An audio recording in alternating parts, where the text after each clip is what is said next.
Joining us now, the chairman of Stand Up America, retired Army Major General Paul Vallely. Paul, thanks for Skyping in from Big Sky Country. Is the intent of this new video to show ISIS exercising complete control over the region containing and surrounding Mosul?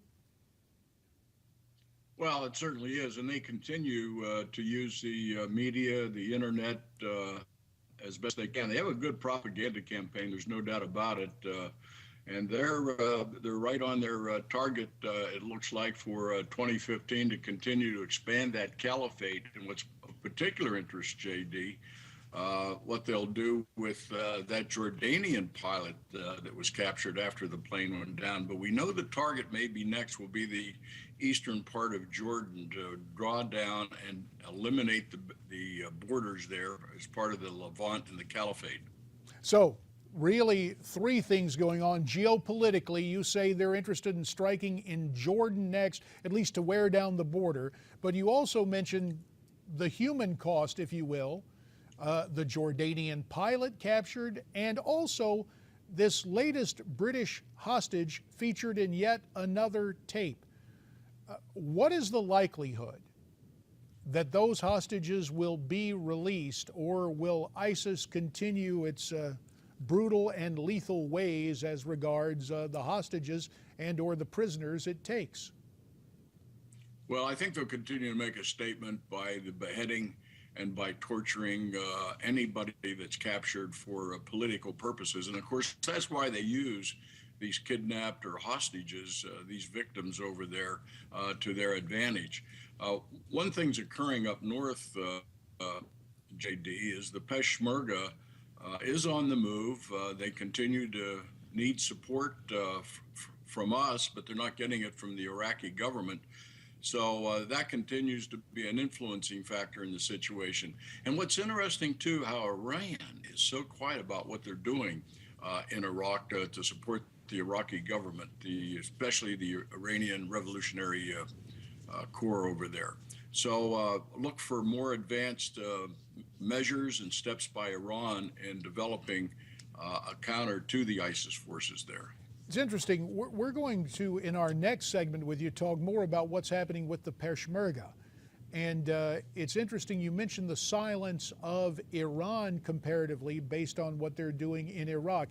In the 2 minutes we have remaining in this segment, Paul, I'm interested in your take on recent reports claiming that the U.S.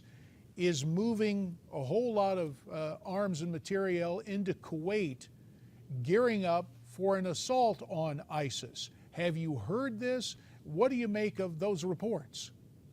Well, Kuwait has been the logistical command and control center. When I was in Iraq in August of 2003, they were already establishing a logistical base there, and it's very large. The Kuwaitis actually gave the American government a tremendous amount of acreage over there to store and inventory vehicles, weapons, equipment, any other kind of logistical support.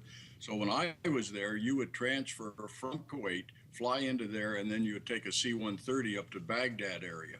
And that is still very important. It's not well known that that is the main logistical base for U.S. operations. So again, our logistical base is Kuwait, rather than the long-term goal of Balad in the middle of Iraq when we had a larger footprint there. It prompts this question with the 45 seconds remaining. Are we going to go back to the future militarily? Will we see a quick strike ability against ISIS, getting in, getting out, as opposed to trying to leave a major footprint? 45 seconds for that, Paul. Well, I think there will continue to be a lack of a forward strategy on the part of the Obama administration, which the regional powers over there are looking for some leadership because they don't seem to possess it to any degree other than Iran. So I think it's going to be more passive. We'll continue to do some airstrikes that won't be all that effective. But like I said before, I wouldn't risk another ounce of American blood until we have a stronger leadership and a forward strategy to win and defeat ISIS over there.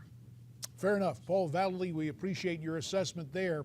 When we come back, more on the plight of the Peshmerga as they ask for American weaponry, American materiel.